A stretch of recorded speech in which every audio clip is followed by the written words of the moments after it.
This is myth 8, and they begin to sound like Kandinsky paintings after a while. Composition 8.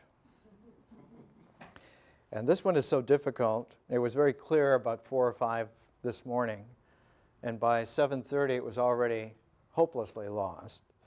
And so I'm going to try to reconstruct.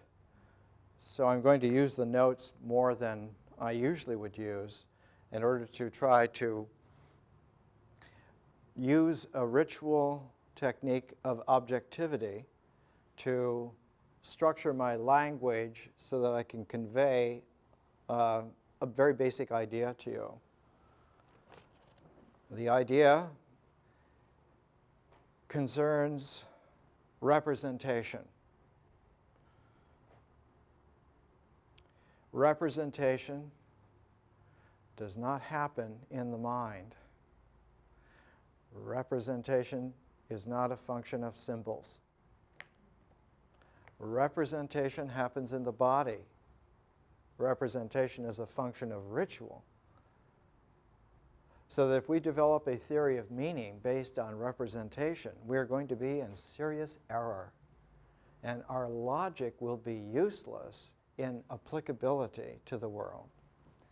It'll be a beautiful logic, but it won't do anything except confuse us and make us impractical in terms of life. So the difficult idea here to appreciate and to understand is that the object of representation is in ritual play and not in mental calculation. So that representation has to do with ritual objectivity rather than symbol objectivity. It is not a function of the mind. Symbols do not represent. Symbols present. And it is the presentational quality of symbols that allows for them to disclose the gestalts of meaning. Otherwise, they wouldn't work. So there are great philosophic issues involved here.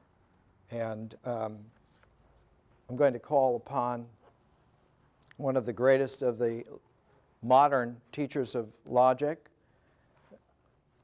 Willard Van Orman Quine. The roots of reference, and Quine was at Harvard and was an extraordinary individual. And he has, in this transcript of a series of lectures that he gave on the roots of reference, he has a section where he is talking about similarity. So that we're going to now set aside a very powerful logical idea called identity. And we're going to just set that aside, and we're going to talk about similarity for just a second. But similarity in the sense that Quine is going to be talking about.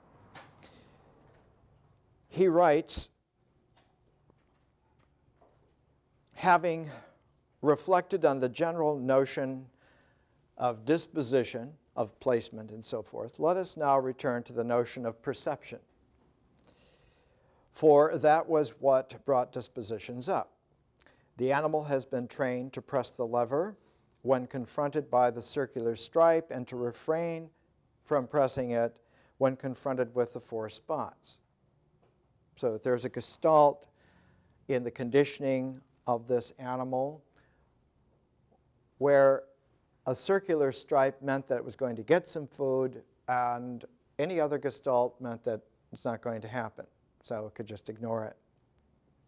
And there were 2 gestalts that were built up. One was 7 dots that are enough dots to show the circularity, and just 4 dots which can be seen as points of a square, and the gestalt is a square, different from a circle, doesn't give you food, so the animal's trained not to respond. The circle was the trigger perception, was the gestalt that led to food. Any other gestalt does not lead to food, therefore no response, no concern. But what Quine is talking about here is a very fundamental problem, and the problem of representation. And the issue is that we cannot lean on the notion of identity in order to have a secure understanding of representation. We are trained to do that. Our civilization is largely based upon that. And our inability to be fruitful and exacting in our lives, and the inability of this civilization to have survived its own time of crisis, are very closely interwoven with the erroneous expectation which identity yokes us with, and we must now divest ourselves of to some extent and come to the idea of similarity in representation. So that Quine then says, we gain flexibility. We gain flexibility if instead of speaking thus flatly of what is or is not perceived, if we allow for differences of degree, latitude, flexibility. This can be done by speaking of perceptual similarity, not identity, not of matching this point with this point. It's not a matching of points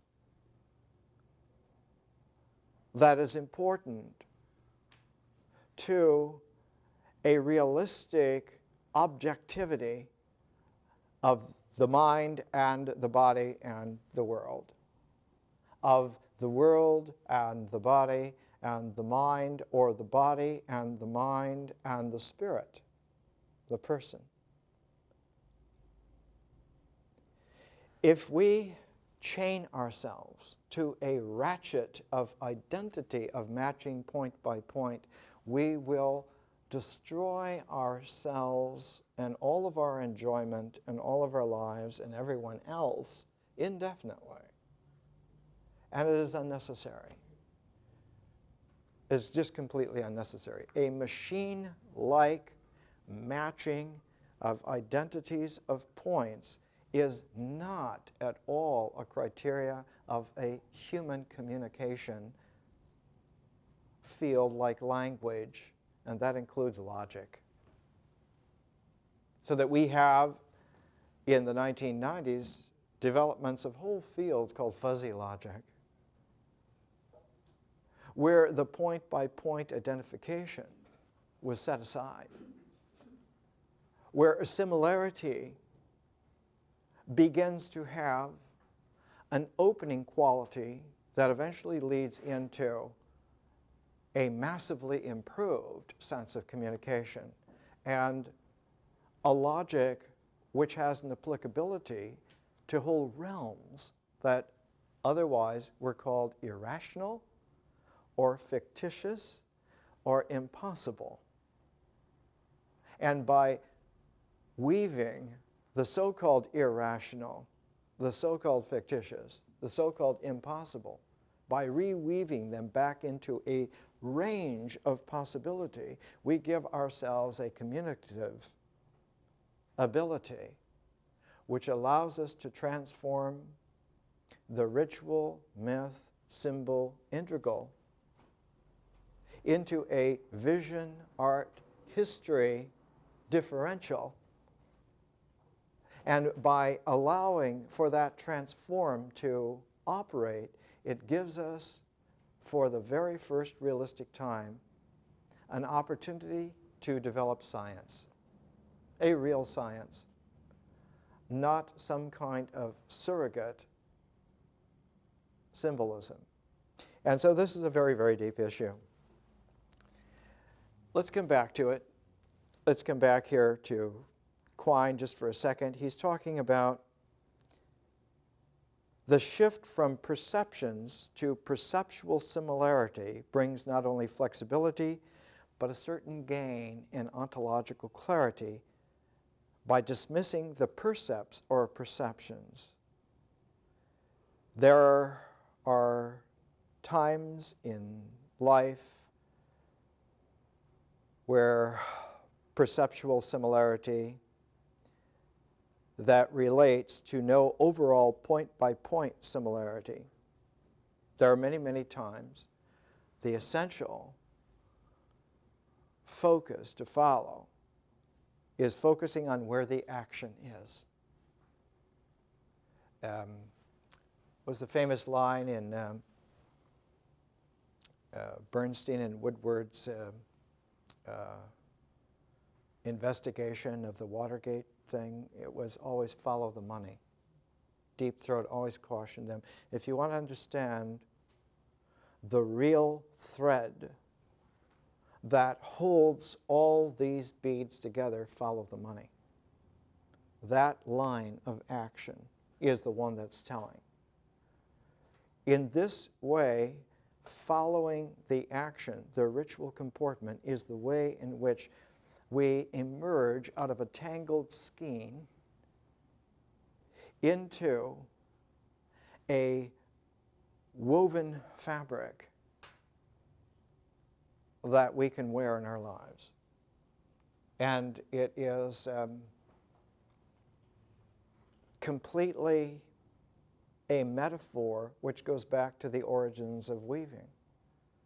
When you card the wool from a sheep or a goat or whatever animal, llama, whatever you're using, it's a tangled skein.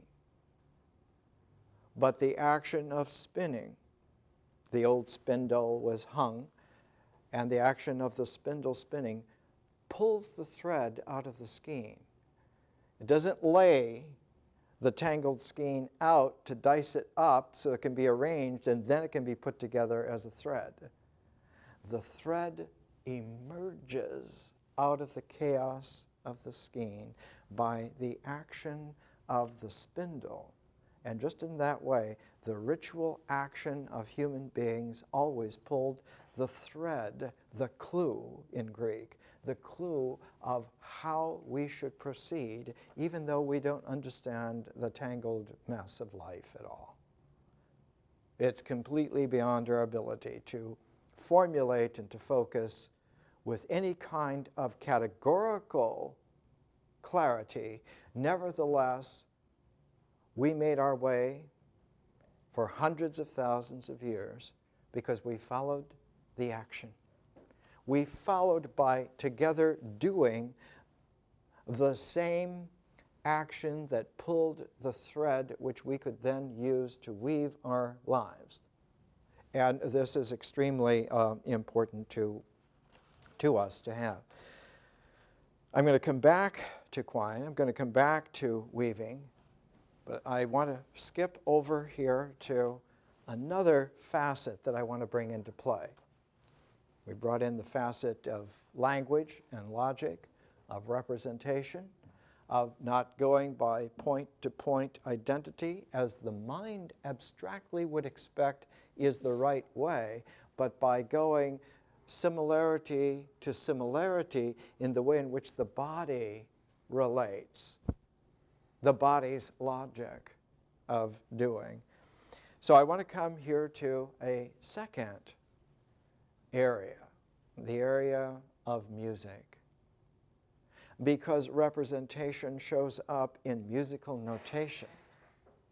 And in order to make it even more universal, I'm going to use an example from the annotation of Indian music, from ragas. This is a book published just a few years ago, Music as Speech.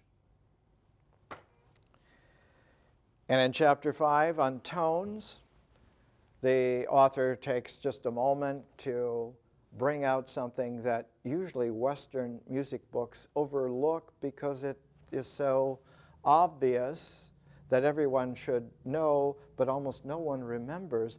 And the fact is, tones are called pitches or notes. There could be an infinite number of tones. An infinite number of tones. Now, when you talk about a tangled skein of carded wool or carded goat hair, it is nothing compared to an infinite array in its jumbled complexity. How is it then that we are able to pull a thread, a musical line, out of an infinite number of notes? How is it that we are able to do that? We first of all take a practical ritual comportment, the body. Music, sound, the ear. The human ear can hear a range. It can now be measured to some scientific accuracy. We can hear as low as 25 cycles per second. Some people a little lower even. And we can hear as high as 20,000 cycles per second. Some people a little higher.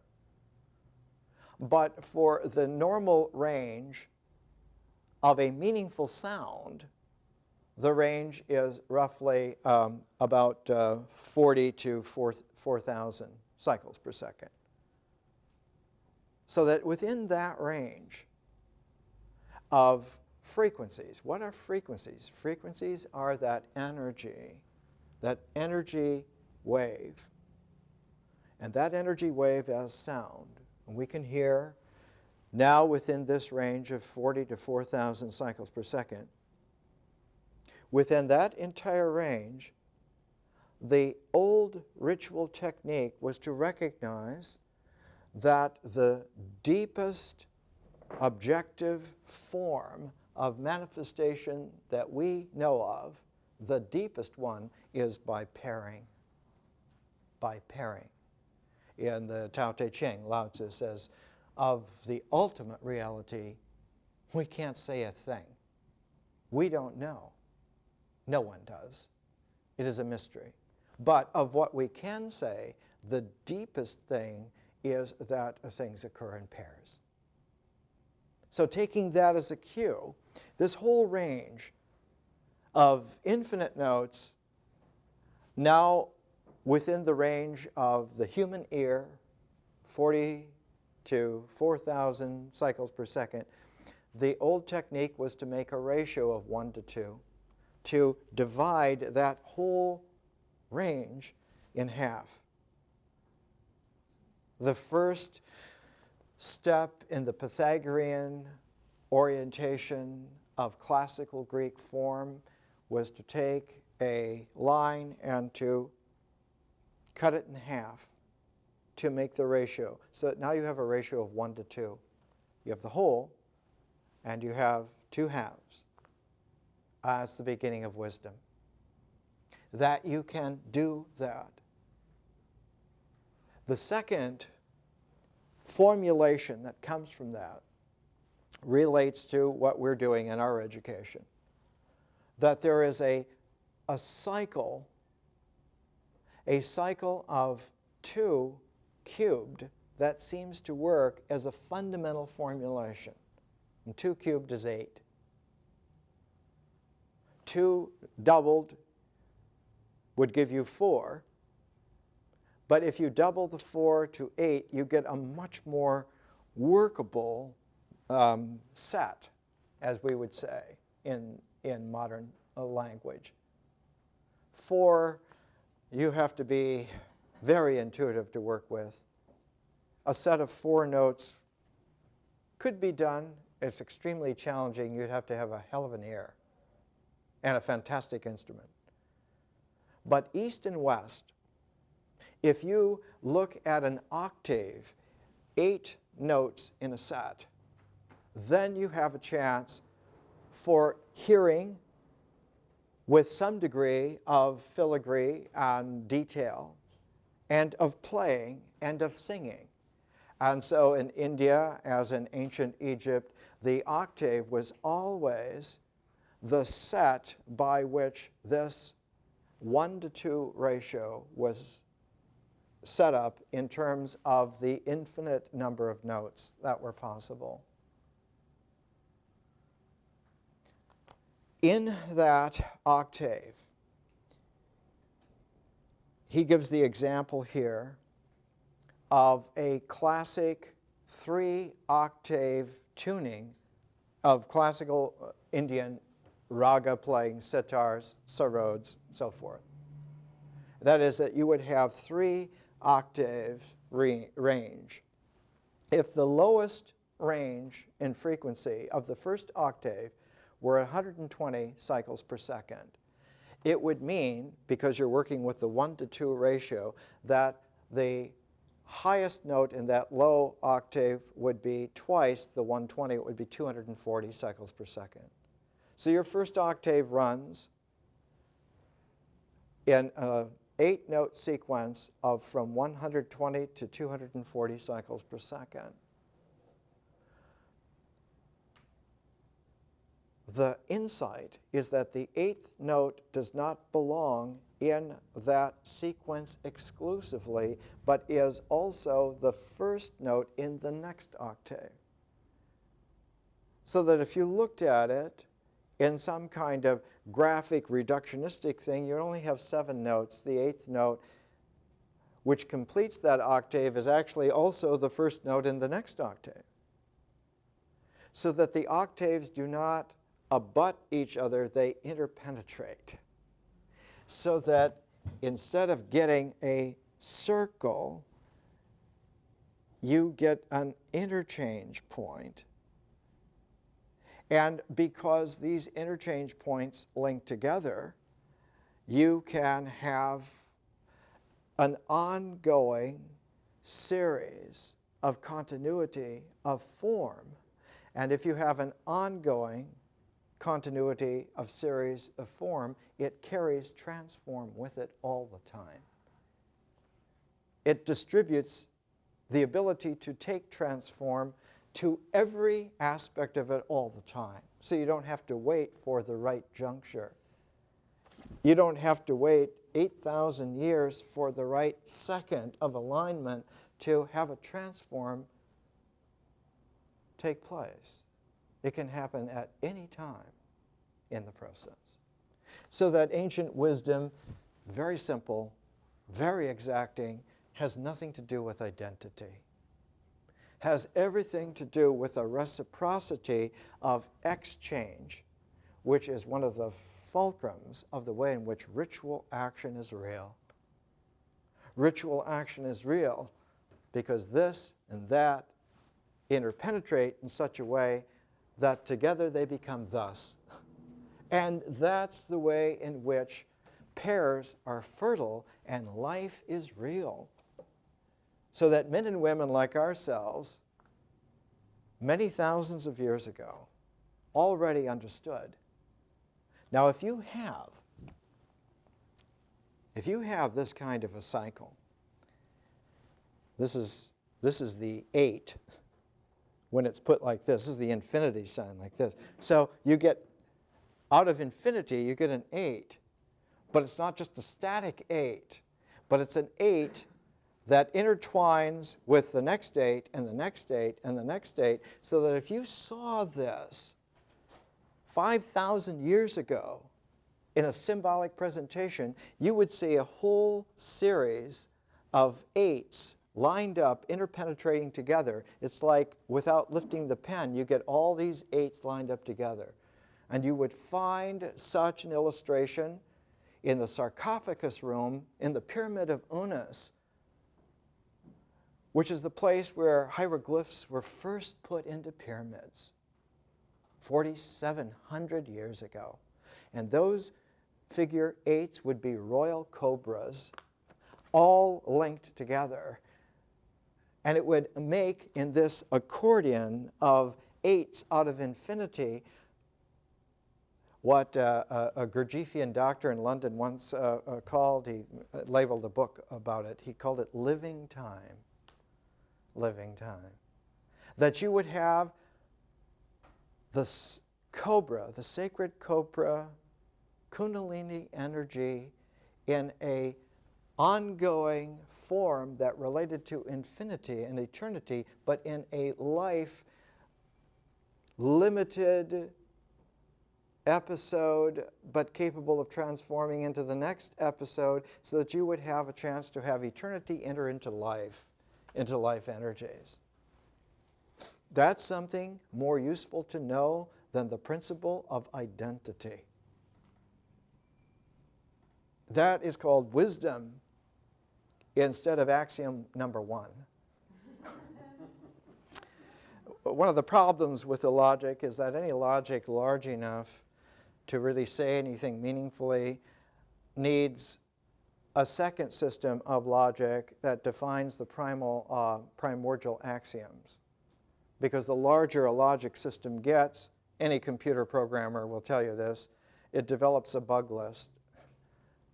The bug list are the fallacies that are built in because it's not real, because they are artifacts of the fictitiousness of the logic.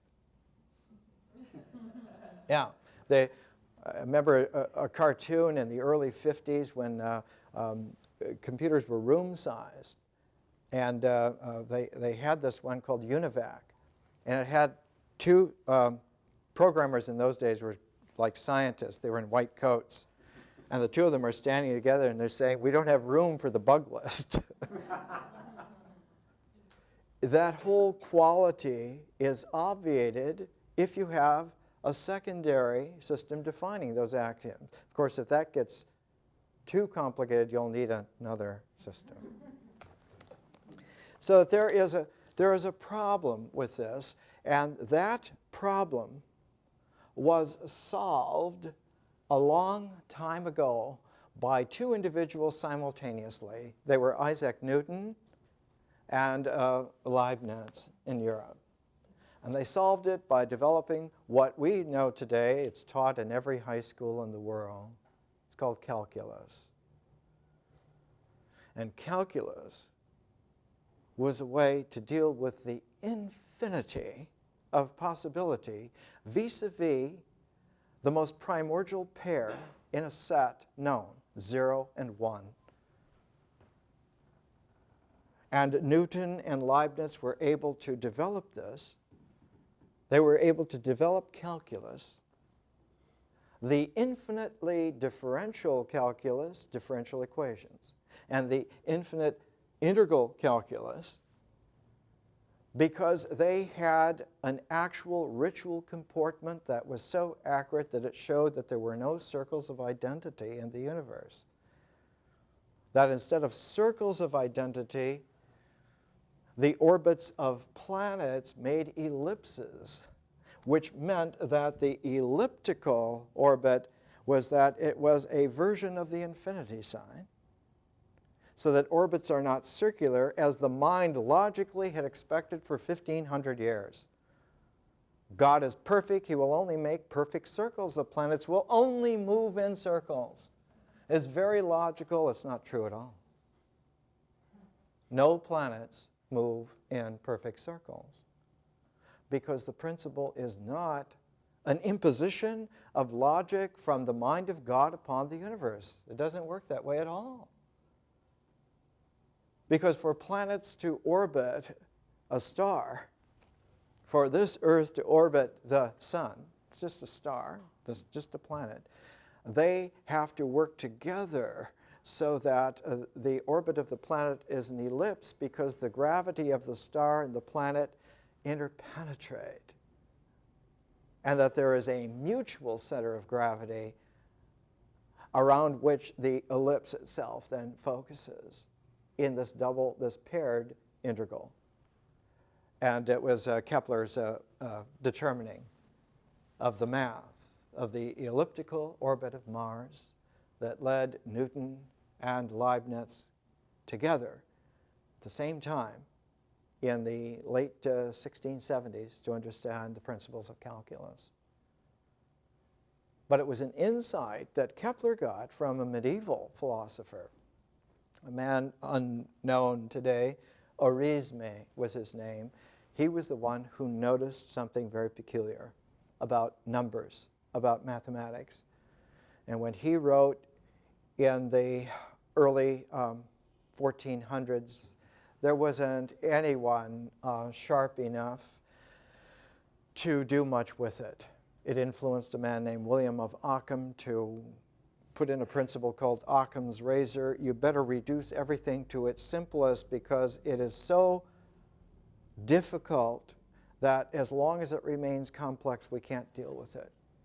So Occam's razor of paring everything down. But Arizme noticed that as you approach 0 and as you approach 1, the intervals multiply and the activity of the dynamic slows down. That as you approach 0, you slow down mathematically because of the proliferation of the possible intervals. And as you approach 1, you also slow down. So that when it came time for Leibniz and Newton to understand, they threw the whole idea of identity out of the window and went back to the similarity of ancient wisdom. That what is happening here is not so obviously, but eventually one can understand and piece it together. There was a Frenchman, if I can find his book, Jacques Hadamard, who did a beautiful volume, 1949 at Princeton. Princeton published this. This was when originally 1945, when Princeton had Einstein walking around the campus. And he was like this ancient sage who was alive then, and it transformed the whole Princeton campus into a place where it was like almost sacred turf because there was a wise man, there was a real medicine man hanging around. Hadamard, book is called The Psychology of Invention in the Mathematical Field. How do you get creativity in a field like mathematics that you would suppose is very logical, but in fact, mathematics is very realistic, and rather than being logical, it's too precise to be just logical. It's precise enough to be real. And one of the great foundations at the beginning of the 20th century was the discovery in a great 3-volume tome called Principia Mathematica by Bertrand Russell and Alfred North Whitehead, that the forms of math and the forms of language in its logical expressiveness were the same thing, same process with 2 different signs. And that because there is a infinite creativity in the mathematical field, obviously human communication can be developed infinitely. Like there are an infinite number of musics possible in this cosmos. And just because we have explored almost all of the music in a select number of musical sets, the octaves of Egypt and India, the pentacle quality of Chinese music, we've just begun. We've hardly scratched it. And in order to show the possibilities, Schoenberg came up with a 12-tone scale, just to show you can do music in ways that were never even dreamed of. All of this, Hadamard writes here, he says, one of the most striking instances in modern times is the invention of the infinite calculus. Heraclitus' profound idea that everything ought to be considered in its, and there's a French word here, devenir, its continuous transformation. If you want to understand the leaf on the tree, you can't look at that leaf and say leaf. And this word leaf is now representative of that leaf. That leaf is constantly changing. There is an infinitesimal range of change. And given selective times you can take a leaf from the Bodhi tree in the back here, and you can see that it comes out as a fresh, curled little green thing. It finally opens to the familiar wisdom fan shape of the Bodhi leaf. And surprisingly, Bodhi leaves don't stay green all the time. They are deciduous. They turn brown, they curl up, and they fall to the ground. The Bodhi tree leaf is not a symbol of enlightenment because it is a green fan-shaped leaf. That is a reductive identification of rather grade school level. The leaf, like any leaf, the maple leaf of Canada, the leaves of grass of Walt Whitman, because it has an entire life cycle career, and in order to be realistic, one has to understand it has a complete array, and that in this array, there's, as Quine says, there's room for flexibility. That if we're going to communicate realistically, if our mythology is going to be a living language which applies to life, it cannot be reductive, and it cannot be, when it transforms, when it interiorizes into meaning, when it becomes the field in the mind which will objectify as ideas, it cannot be a stickler for identity. Representation is not there objectively. It's in the ritual action comportment. So if you want to look for the index, if you want to find the index, you have to look to ritual operators, not to notions of identity. Many billions of beings on this planet are neurotic every minute of their lives because they're searching for their identity. The word of wisdom is, don't search for something that cannot be found. And it's useless. If you found an identity, the identity, the very next second you would be different, because having found it, you would be different. And you would have found something that's out of date. So why worry about finding something that's going to be out of date the moment you find it? Let's take a break and we'll come back. One of the qualities of not going point by point, of course, we're talking about you couldn't understand the Torah point by point. You have to augment it. The whole idea of series of commentations and commentators and the tradition and the overlay and the learning, all of this. It's extremely important. And just graphically, one could not hear the Torah all at once anyway. In the reforms of Ezra and Nehemiah, it took 3 years for that lectionary cycle to deliver the Torah. And if you were not there all the time, every time, for 3 years of Sabbaths in a row, then you hadn't heard it. And you had to go back and you had to start again. And if you had heard it, then you have to hear it again because it's going to be a little different for you this time.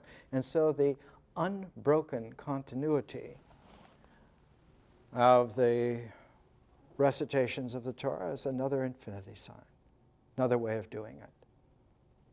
And this cycle of ancient wisdom is everywhere on the planet in all of the great cultures and civilizations. You'll find it. It's always there. We're going to use a new pair of books next week. One of them is a little paperback by Ernst Cassirer called Language and Myth. And the other is by Wendy Doninger O'Flaherty, her translation of the Rick Veda. Wendy Doninger is at the University of Chicago. She's done the Penguin Classic Hindu Myths and many other books. One of them, a bestseller, The Erotic Ascetic, Shiva. And she did the foreword to this little paperback version of Myth and Meaning, Cracking the Code of Culture, Claude Levi-Strauss, with a foreword by Wendy Doninger. She's quite exquisite, quite fine, learned. And in From Ritual to Romance by Jessie L. Weston that we used a couple of sections ago, when she is writing in here, about in the middle of From Ritual to Romance, chapter 8 is about the medicine man. And chapter 8 talks about the Rick Veda, which leads us into the use of the Rick Veda here. She writes and includes a translation from book 10 of the Rick Veda, near the end of it, the 97th verse. And in this verse, the ritual use of soma in all of the healing ceremonies of Vedic India occurs. And it is the soma juice that is the thread that is spindled by language, ritual, comportment, and mythic horizon rotation in symbolic plumbing of precision. It is through the use of language within the soma juice, ritual, myth, symbol, integral, that allows for the structure of wise life to emerge and to be understandable. And in the Rig Veda, in the 10th book, when it's just beginning to talk about soma, it shows this hymn of creation. This is in the Rig Veda, things are not in order. They're not in a linear order. They're not based on identity, alignment, but on cycles of acquaintance, which eventually you sensitize yourself so that the landscape of the importance begins to occur to you as your experience broadens and deepens and you realize where the mountains are, where the big river is. The creation hymn talks about the way in which the four great qualities of human population occur. In India, they were called the Varnas in ancient Sanskrit, the caste system. Not at all an imprisonment, but an early form, some 4,000 years ago, of taking the spindle of language following the ritual comportment of the Veda and finding a way of a pattern of human life. In this way, the creation hymn in the Rig Veda, this is 3,500 years ago, begins, "There was neither non-existence nor existence then." Right away. There was neither non-existence nor existence. There was neither zero nor one then. That there is a primordiality out of which non-existence and existence as a pair, zero and one as a binary pair, emerge together. That's why pairing is the deepest. That's why looking for identity of a single point is fruitless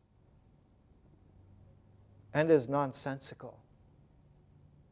If there's anything irrational, it's looking for a non-vanishing point that will be itself forever. Even the proton cannot be nominated as such an object. Not that if we live long enough, it's that we have already lived long enough to know that. There was neither non-existence nor existence then. There was neither the realm of space nor the sky which is beyond. What stirred?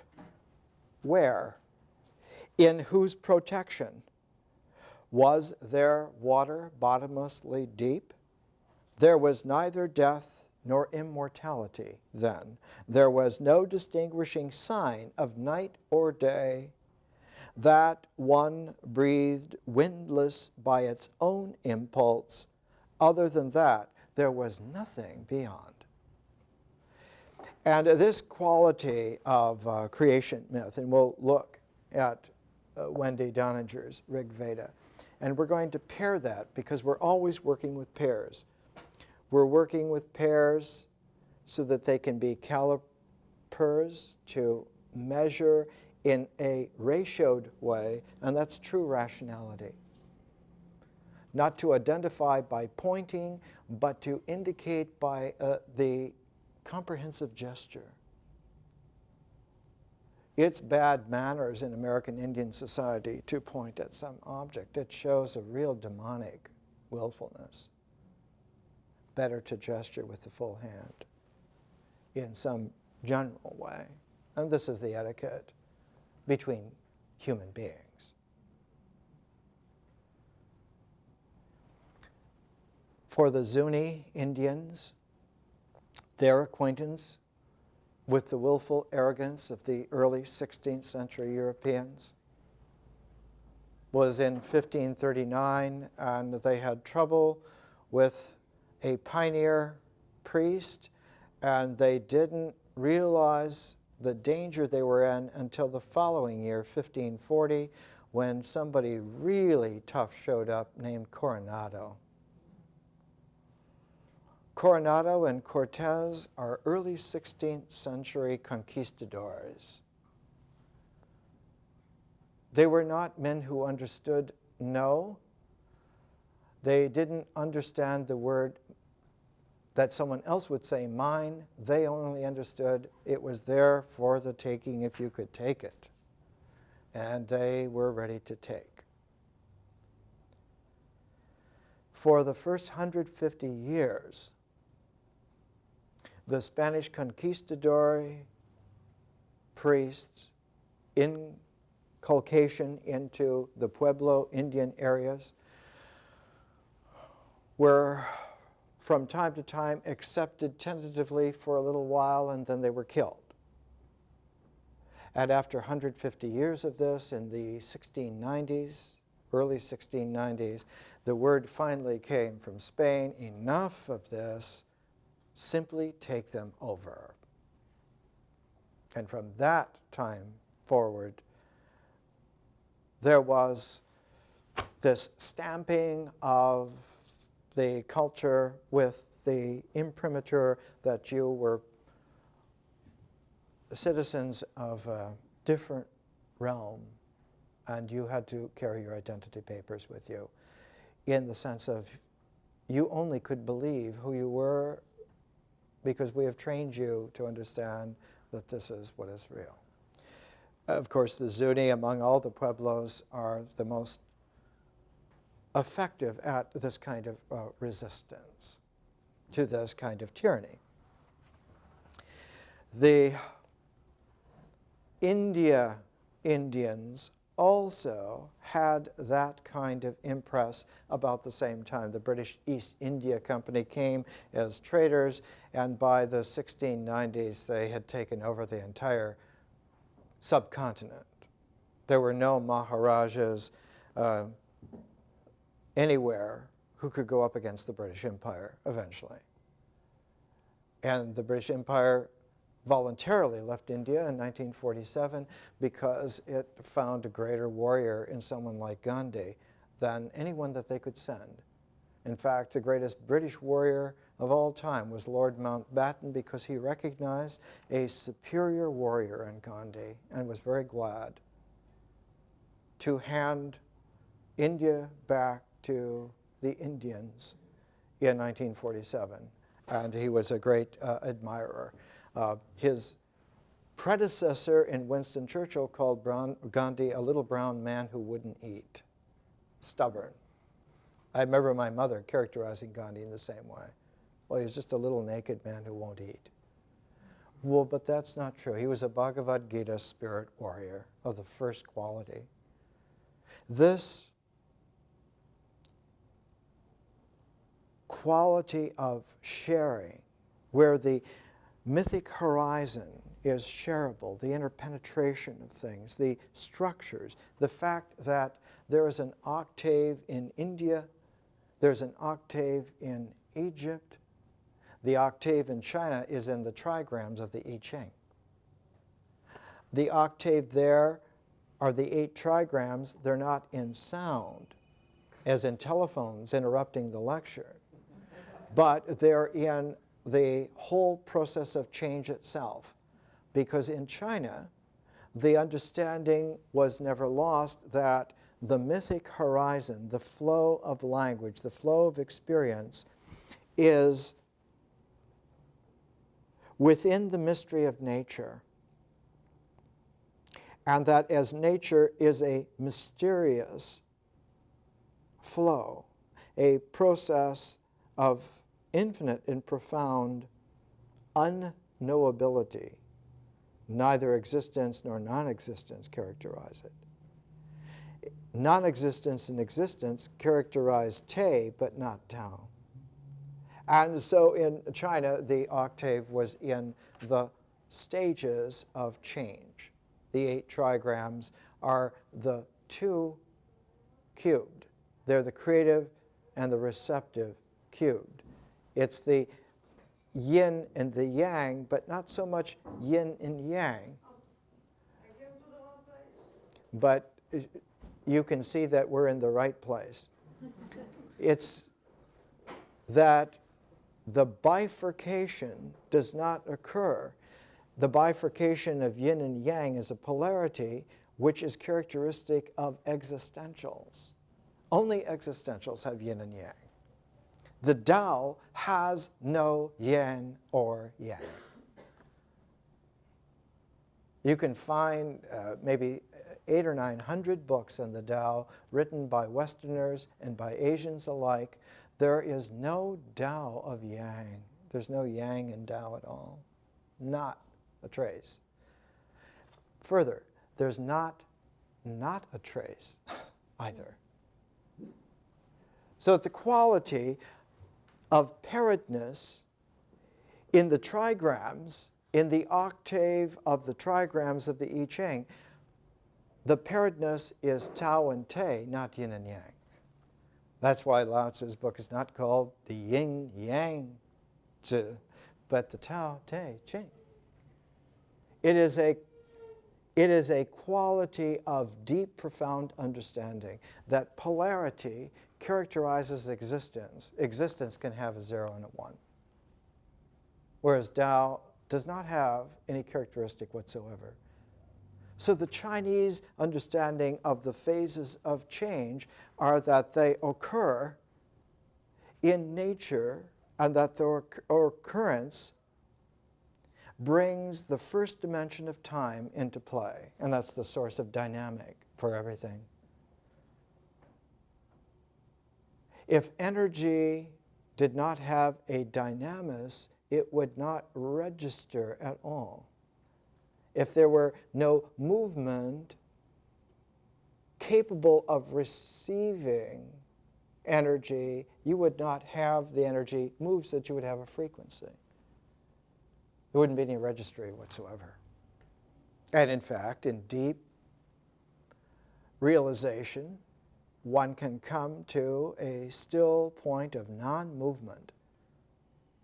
The high wisdom center of the mind is the only place in the universe that doesn't move, because there's no movement there at all.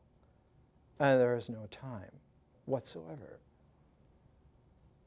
Whereas everything in the world, because time as the first dimension is moving, space all the time is a 3-dimensional coordinate that also moves with it. And so anything spatial already has a time signature, and that's why we dance. Our truths. That's why we dance and sing. Let's come back to India for a second. The octave, the 7-note sequence of which the first note was the 8th note in another octave before it so that the octaves link together, they interpenetrate together, and they make a living time, or in ancient times it was called the golden chain of Homer. This interlinking together. In Indian music, the octave can also be divided into 22 subsections. They're called shruti in Sanskrit, and each of these have their own names and so forth, microtones. Here is a couple of words from Music as Speech by Anup Chandola, written about 12 years ago. The same raga assumes slightly different patterns every time it is created. Every time you sit down to play a raga and a sarod or a sitar, that performance is not just distinct from another performance or any other performance, but the raga itself is different. The same is true about a myth. Every time a myth is really told on the mythic horizon, it is new. It is slightly different. There are always variations. The idea of finding the identity of the true primal myth is a European projection of the 19th century. It's an inculcation that no native person anywhere on the planet would take seriously. It's just simply an indication that these people are children, homeless children. They don't have any place to be in the world. They think there is an identity for everything. And of course, this is a belief that yields to finally a conviction that life can die, which is about as stupid as you can get. Life is eternal. What is there to die? I think this is what was said to Lazarus. Lazarus, come out. Actually, the same raga assumes different patterns every time it is created. That is, the ethos of a raga can be determined only broadly with a fairly wide margin for variations. So that in realism, you acclimate yourself, you sensitize yourself to the fact that freedom and variation are what are indexes of the real in the natural cycle.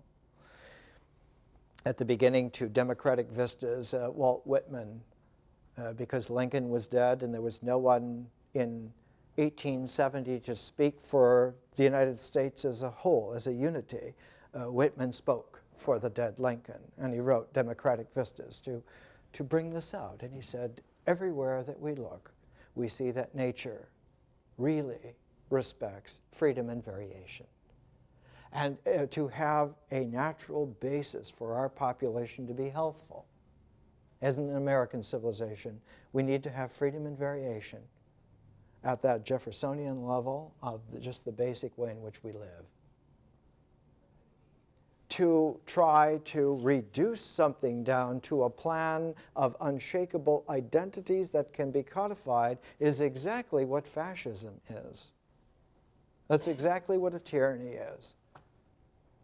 And some of us have pledged our lives, our honors, sacred honors, as Jefferson said, and our fortunes, to simply not let that happen. And the principle is a principle that Gandhi showed the British Empire. In the war with a Bhagavad Gita spirit warrior, you cannot win. It only takes one such warrior to hold the entire world at bay. You think Thermopylae was a great thing because a handful of Greeks held off the beloved Persians until help could come? The spectacle of Gandhi alone holding off the entire British Empire in 1930 was called the Round Table Conference, because the British Empire prided itself since Elizabethan times on being founded on the noble round table, King Arthur's round table, no less. So they held round table conferences so there would be no hierarchy of order at the table, and the British invited one single representative of England to come to London to the Round Table Conference to discuss matters. And so India sent one man. They sent Gandhi. And Gandhi, sitting at the round table, was like Benjamin Franklin addressing the British Empire some 200 years before, all by himself.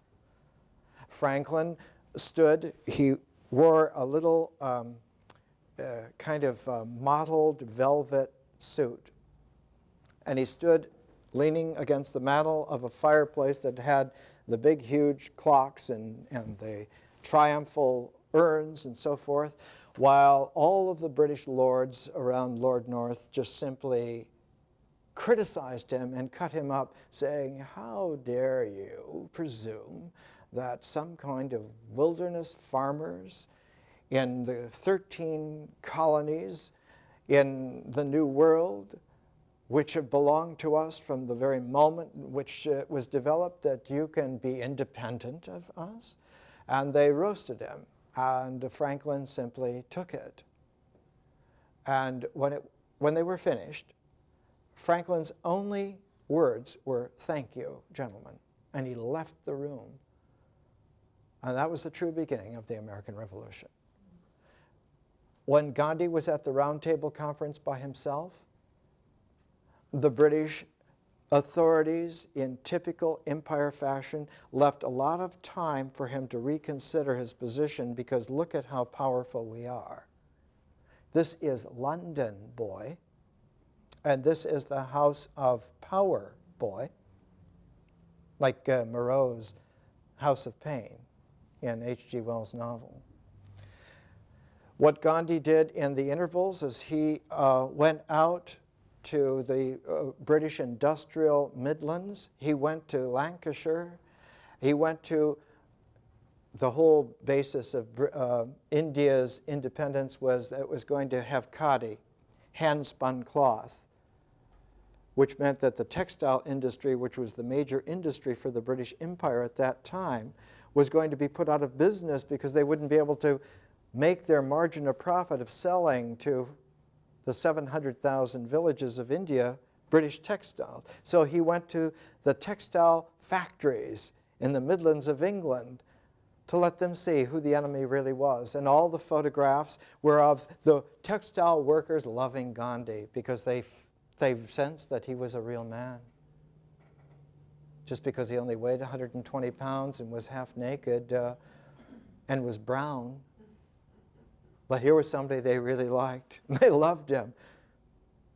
And so the longer that the British Empire put off confronting Gandhi, the more that friends he made.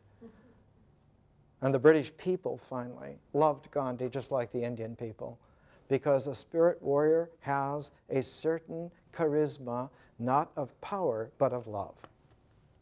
Of love. Because that energy of love is the conscious dimension that goes in complement to the dimension of time. Love brings the eternal back into play, into time and space. And a spirit warrior always brings that back into time and space. And anyone who is not worried about their identity can sense that. So there are always variations. This book, though, is called Music is Speech, so that a raga is different each time. And then the writer says, actually, these conclusions coincide with what has been done in linguistics. Because Indians by 1988, some are very educated, even about linguistics.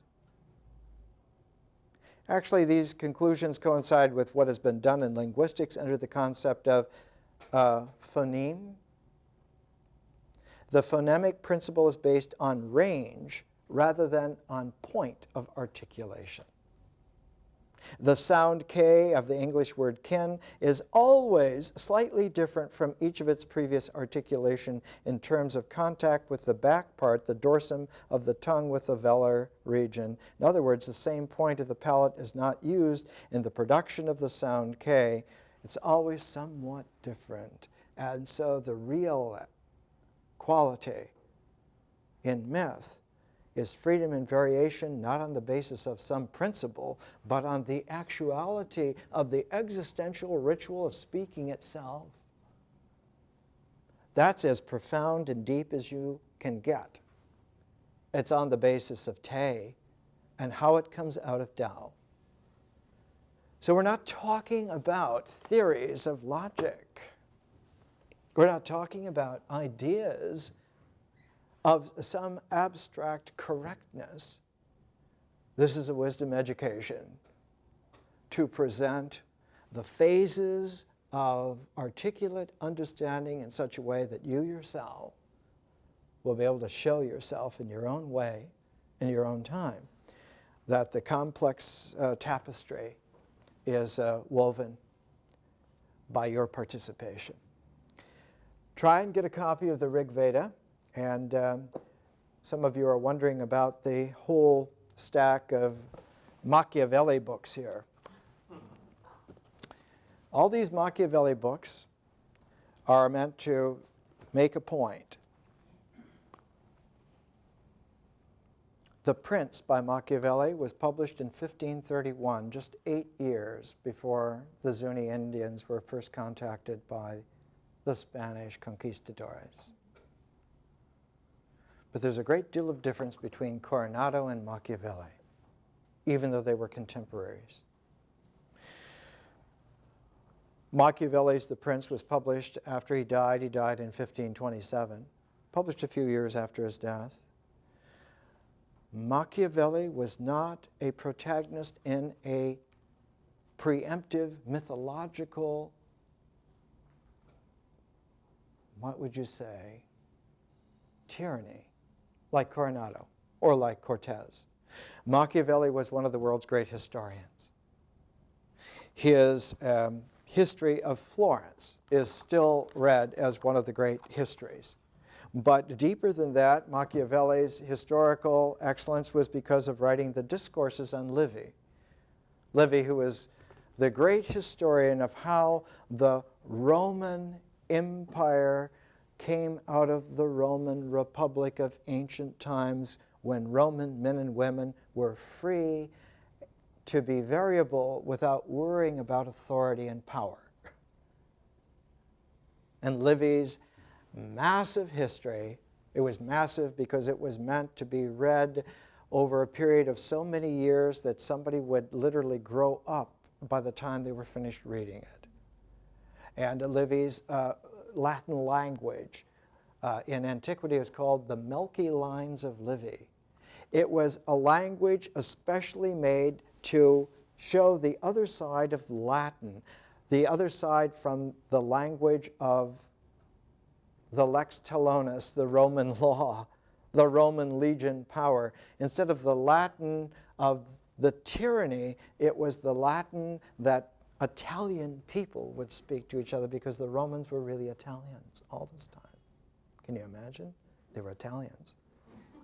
They loved to eat together, they loved to dance together, and they hold no grudges against anyone, as long as you can dance and sing and cook. The word is paesano. Italian family cooking is to have one bowl in the center of the table and you take what you need. That's a democracy without having to have a principle of it.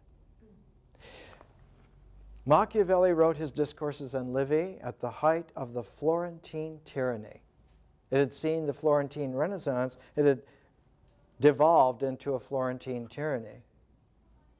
A religious tyranny, by the way. Didn't last very long. It lasted long enough so that many people were killed.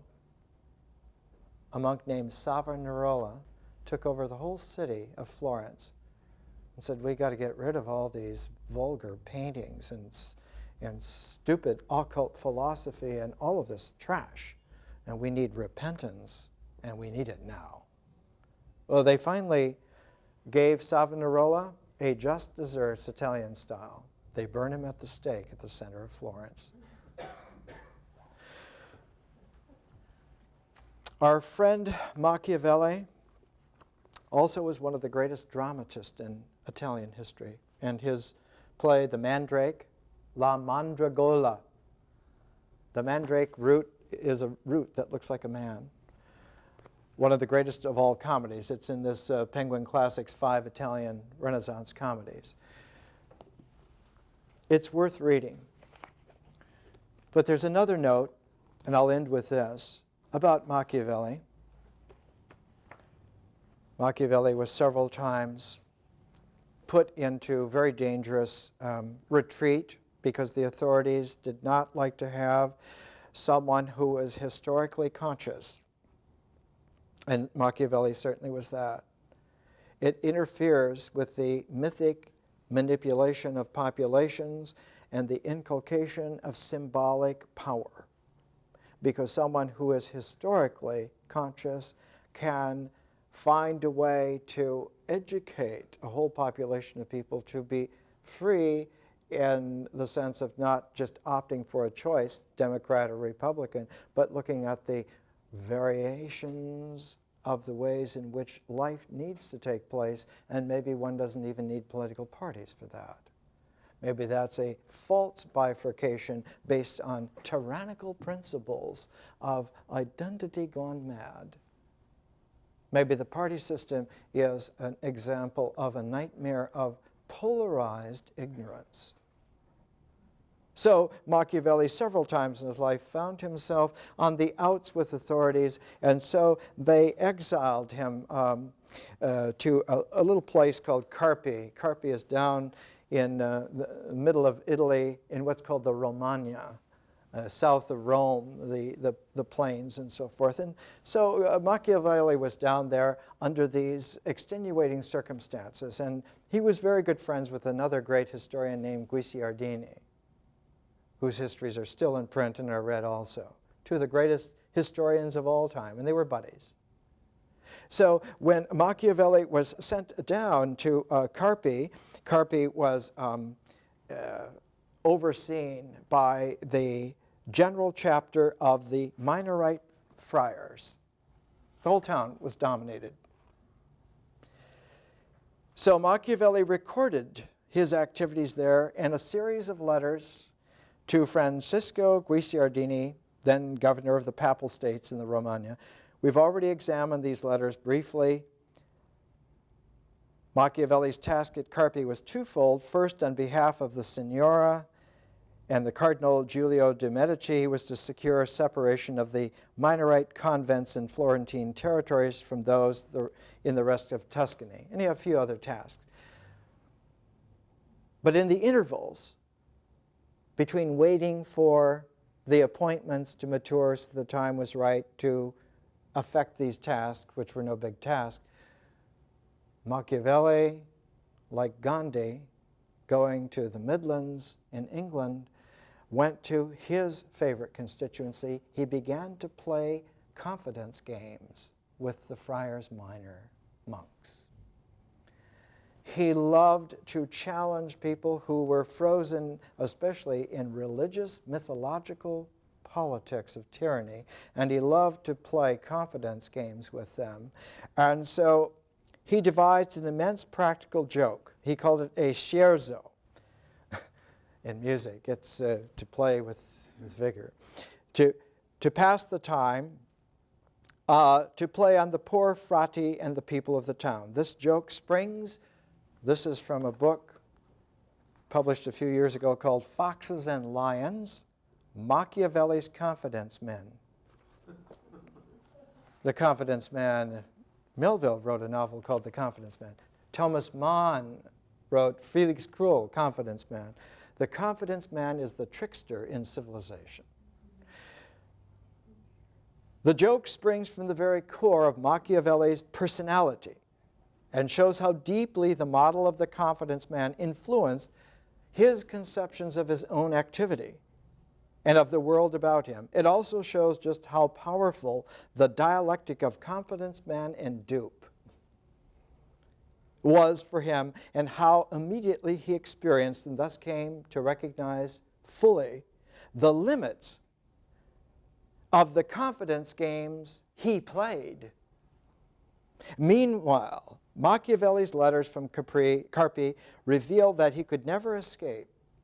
He knew he could never escape from the dialectic of confidence man and dupe, no matter what strategy he adopted. His irony and self-reflexive laughter at least enabled him to live with it and with the degradation to which it seemed inevitably to lead. Because Machiavelli lived 420 years too soon. It wasn't until Johnny van Neumann during the Second World War that somebody could think clear enough about the theory of games to understand how you get out of game playing even when it's endemic in your personality, even when it's endemic in the very structure of the activity in which you're engaged. And we know now at the beginning of the 21st century not only how to play games, but how to stop playing games. More next week.